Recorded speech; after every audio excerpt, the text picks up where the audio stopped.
Hello students, today's topic is preposition, which is the 6th chapter of your English grammar book. Prepositions means संबंध सूचक. A preposition is a word placed before a noun or pronoun to indicate place, direction, source, time, etc. देखो preposition क्या होता है, ये वो संबंध सूचक वो वर्ड होते हैं जो किसी नाउन या प्रनाउन से पहले आकर वो किसी प्लेस को, किसी डायरेक्शन को, किसी सोर्स को या किसी समय को इंडिकेट करते हैं, तो वो preposition कहलाते हैं. जैसे कि नीचे कुछ सेंटेंसेस दिए गए हैं.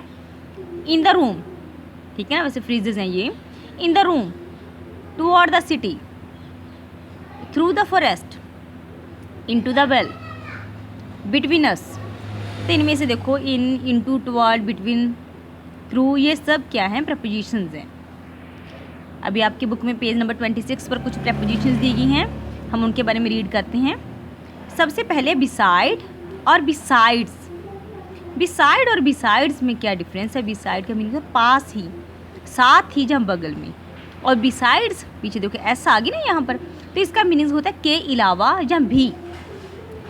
The ball is beside the box. देखो जो बॉल है वो बॉक्स के पास ही, उसके साथ ही, उसके बगल में पड़ी है.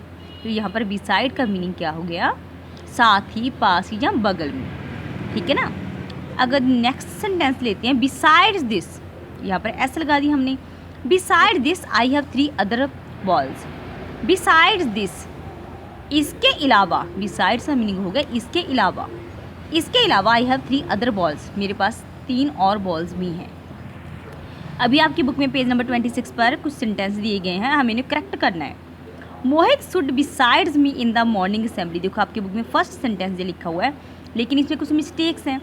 मिस्टेक बेटा ये है कि यहाँ पर देखो Mohit should beside me in the morning assembly. तो यहाँ पर सेंटेंस क्या होना चाहिए? सॉरी मोहित मेरे पास ही, मेरे बगल में मॉर्निंग असेंबली में खड़ा था. तो यहाँ पर बिसाइड्स की जगह पर बिसाइड आना चाहिए. तो ये मिस्टेक है, आपको यहाँ से एस यहाँ पर ओमिट करनी होगी. बिसाइड ये करेक्ट सेंटेंस है. अभी नेक्स्ट प्रपोजिशन क्या है? अमंग और बिटवीन. अमंग का मीन्स है 2 से ज़्यादा के बीच में या 2 से ज़्यादा के संदर्भ में. बिटवीन 2 के बीच में या 2 के संबंध में. जैसे देखो फर्स्ट सेंटेंस हम लेते हैं, एग्जाम्पल लेते हैं. Distribute these coins among Ram, Shyam and Hari. यहाँ पर राम, श्याम एंड हरी 2 से ज़्यादा पर्सन है, तो हमने अमंग यूज़ किया है. ठीक है ना. लेकिन अगर हम यहाँ सेंटेंस लेते हैं, the house is between the 2 trees, यहाँ पर सिर्फ 1 और 2 ट्रीज़ की, सिर्फ 2 चीज़ों की बात हो रही है, तो उसके बीच में एक हट की बात हो रही है. मीन्स 2 चीज़ों के बीच की बात करते हैं तो हम बिटवीन यूज़ करते हैं. लेकिन अगर 2 से ज़्यादा है, 3 है, 4 है, 5 है, कितने भी हैं, तब हम अमंग यूज़ करते हैं. ओके. अभी आपकी बुक में पेज नंबर 26 पर सेकंड सेंटेंस क्या है? There is no secret among Ram and Shyam. यहाँ पर देखो राम और श्याम 2 पर्सन है, तो हमने अमंग कैसे यूज़ कर लिया? तो अमंग रॉन्ग है, यहाँ पर आएगा बिटवीन. ओके. अभी आगे बढ़ते हैं. इन और इनटू. इन का मीनिंग में होता है, इनटू का मीनिंग भी में होता है.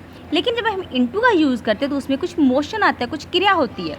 लेकिन इन में जो भी वस्तु की बात करते हैं वो एक रेस्ट, एक विराम की अवस्था में होती है. जैसे कि there is a ball in the glass. जो बॉल है ग्लास के अंदर है, वो पड़ी हुई है वहाँ पर, आराम कर रही है बिल्कुल ही. लेकिन दूसरा एग्जांपल लेते हैं. Water is pouring into a tub.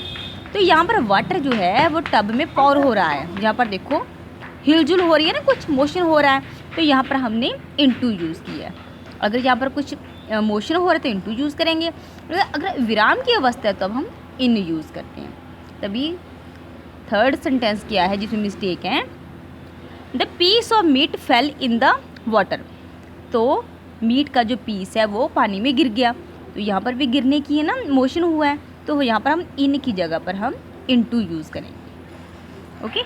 अभी आगे बढ़ते हैं. सिंस और फॉर. सिंस का मीनिंग होता है से, फॉर का मीनिंग भी से. लेकिन सिंस हम किसी भी काम के स्टार्टिंग पॉइंट के लिए शुरू यूज़ करते हैं, और फॉर वो हमें उसका पीरियड बताता है, अवधि बताता है. जैसे कि देखो यहाँ पर फर्स्ट एग्जांपल है, I have been here since Monday. मैं यहाँ आज की बात कर रहा हूँ. मैं यहाँ पर आज मान लो आज सैटरडे है, मैं यहाँ पर मंडे से हूँ, तो आपने यहाँ पर एक स्टार्टिंग पॉइंट की बात की है कि आप मंडे से यहाँ पर हैं, तब हमने सिंस यूज़ कर लिया।